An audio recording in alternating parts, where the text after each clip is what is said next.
Hello, yogis. For today's practice, we're going to do something that we haven't done, since I had the studio. We are going to do a sensory kind of deprivation practice. So pause now, go grab a towel or a scarf, maybe a bandana. I want you to tie it over your eyes. So today's practice is all about feeling and not about seeing. And because of that, there's going to be no video.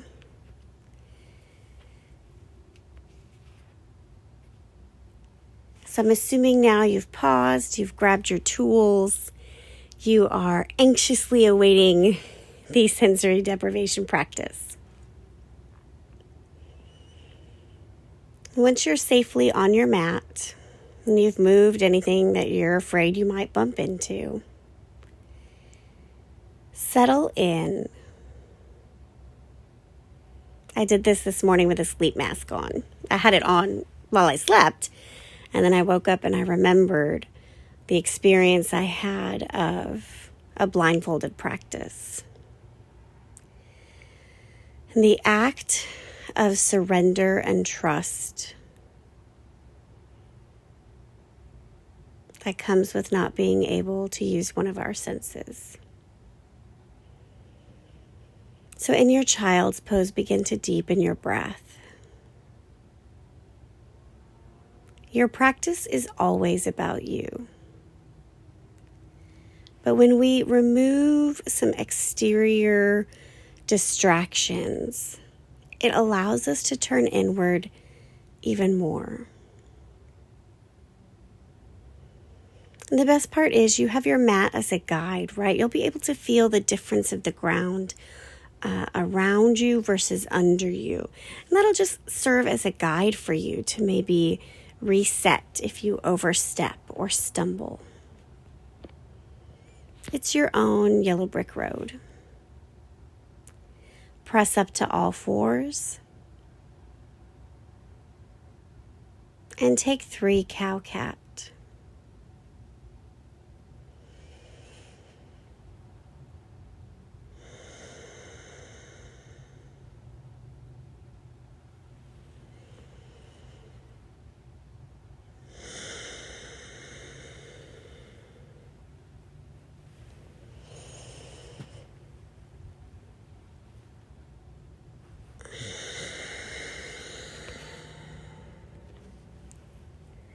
As you're ready, press up to downward facing dog.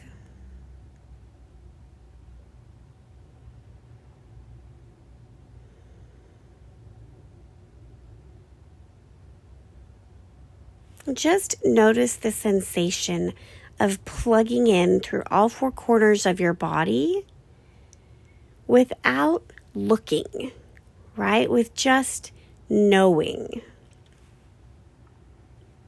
Pointer fingers at 12 o'clock.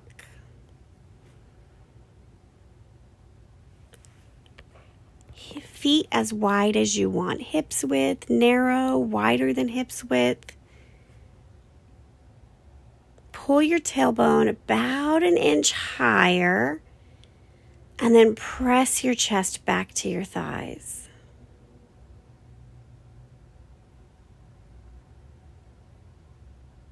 Step your hands to your feet, halfway lift. Coming into a feeling of the body. Trust that your toes are at 12 o'clock. Feeling the tailbone pull to the wall behind you, crown of the head reaches for the wall in front of you.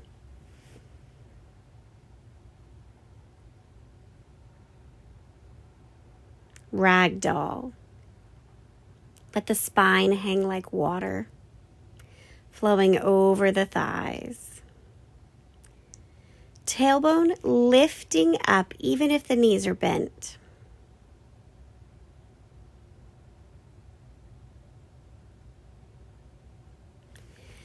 Inhale, rise up, move slowly. Can be disorienting to not have your eyes, your vision to ground you. Arms come overhead, plug your shoulder blades in. Now, even though there is no vision, set your drishti. Your drishti is your focus. Eyes, even though they're unseeing, straight ahead, laser focused. Exhale, forward fold. Inhale, halfway lift, pause. Plant your hands, high push-up. Lower down, all the way down. Walk your hands a little bit wider than shoulder width, cupcake the fingertips. Inhale, lift up the chest. Exhale, drop a shoulder down. Inhale, back up to center. Exhale, rotate the other way.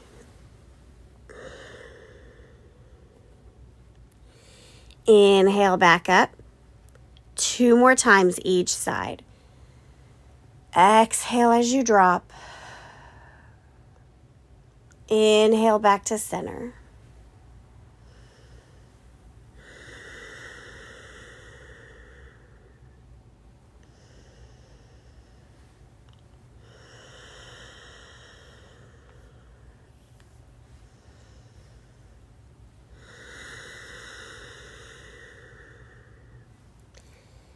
Inhale back. As you're ready, tuck your toes, plant your hands, downward facing dog.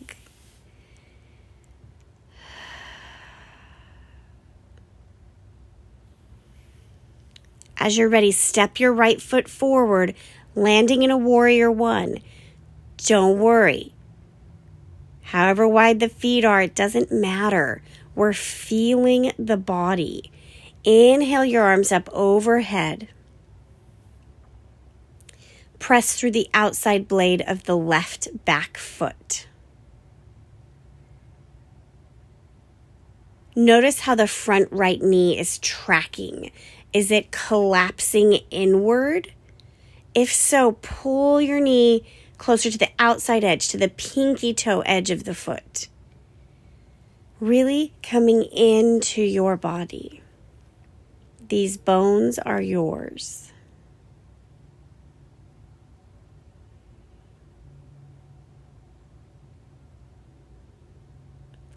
Plant your hands for high push-up. Low push-up. Upward facing dog. Downward facing dog.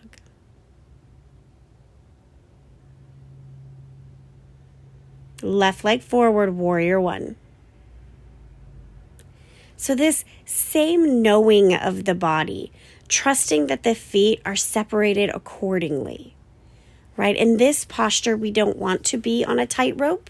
We want to be more on railroad tracks. Inherently feel how that feels in your hips. If your feet are very narrow and you can't get the hip bones to face forward, widen your stance a little bit. And then see if you can pull the rib cage 2 inches further away from the hips, but the shoulders are still soft.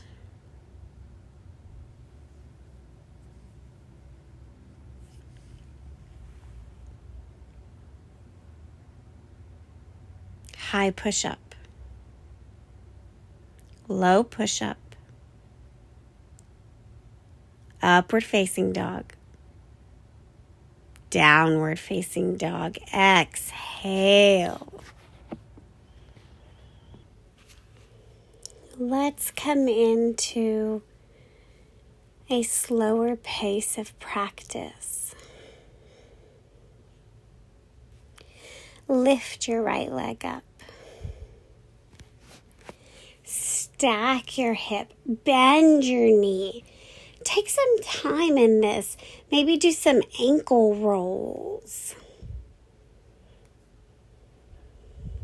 Allow this opening to exist entirely in your physicality.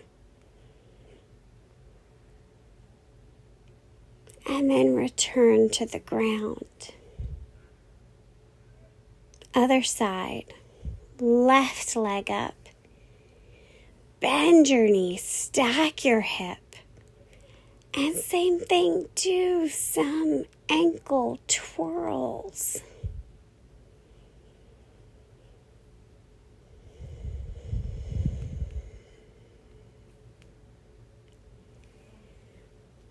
And come back down to the downward facing dog that you call home. Tailbone high, shoulder blades tucking up and in. Allowing the eyes to remain closed. Okay, so let's just admit, probably none of you grabbed any sort of eye covering device, right? Like, let's be honest. But allow the eyes to be closed. Turning inward is amazing. It's what yoga is.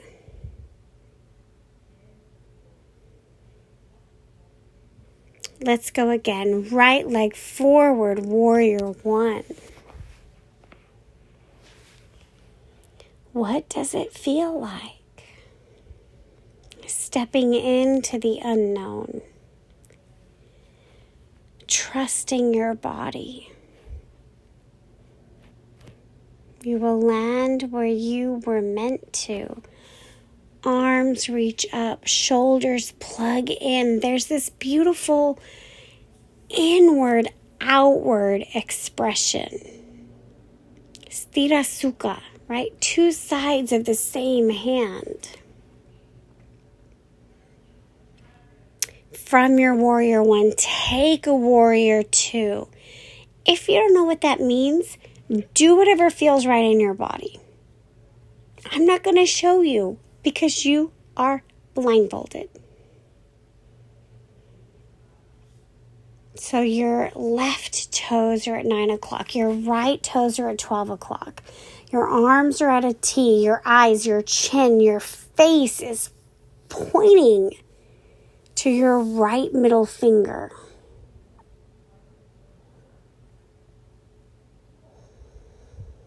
And you're breathing here and now. This is the pose.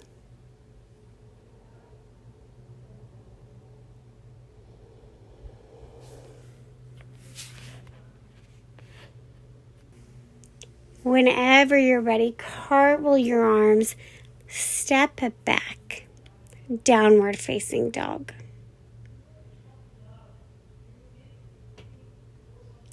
Left leg forward.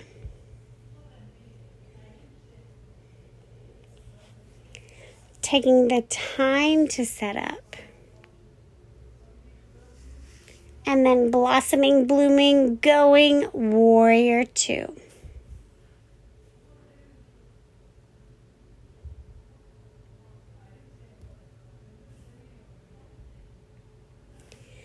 Deep breath. Whenever you're on the next inhale, cartwheel the arms all the way downward facing dog. Exhale.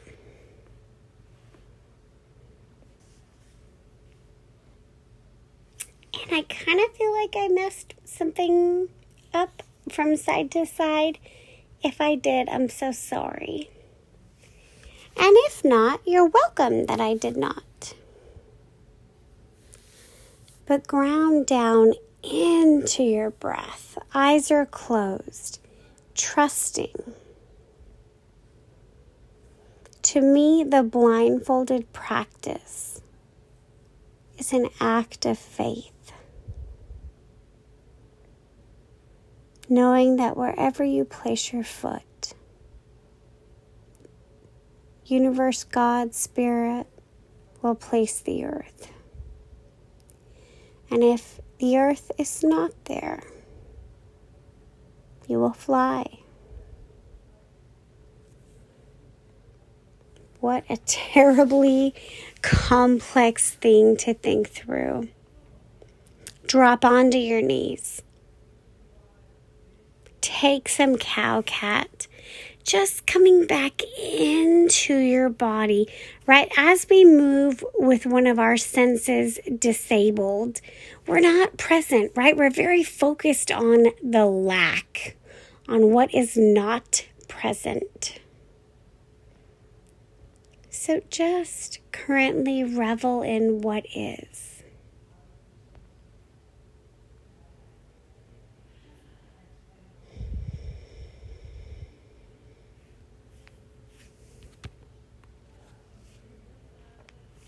As you're ready, come on to your back, knees bent, feet on the ground. Windshield wiper the knees side to side.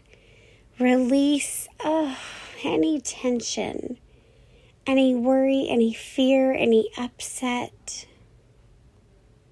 It's not yours.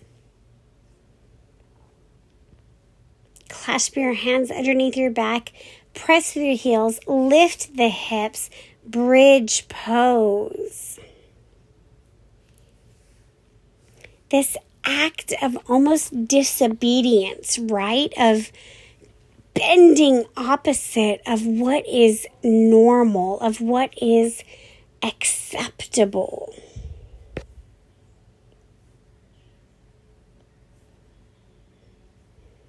And when you're ready, lower down. I've never before thought of wheel or bridge as disobedient. And all of a sudden, like in my mind's eye, I'm like, oh, this is for the rebels. So go ahead again, press to the heels, lift the hips. You choose bridge or wheel, right? Whatever words you want to use, backbend, just lift up and aware and around, and just be disobedient to whatever the society that you relate to says should be happening in your spine at your age, based on your gender in this moment. Fuck all of that. Stay up, stay. I know this is not like if you were, I'm you, you're me. We are quivering. 3 more breaths. 2, 3. Slowly lower down. Coming into laying down butterfly Supta Baddha Konasana. To me, this is home. This coming inward. We make good choices. We do. Even when they're difficult, we do. So pause here. The never-ending circle. Left foot to right foot to left foot. And if you want to stay here to the end of your practice, please do. But if you want your legs to go long and your arms by your side to come into a full Savasana corpse pose, please do that.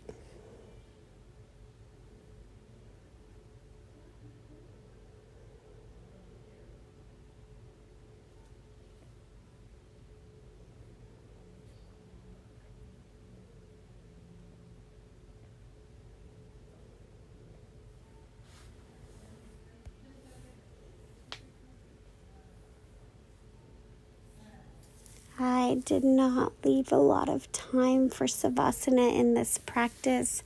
Please come back into your body with breath and movement. Coming to a fetal position on either side.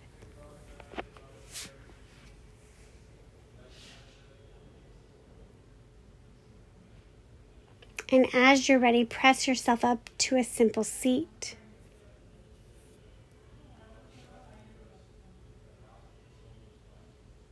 Bring your hands to heart center.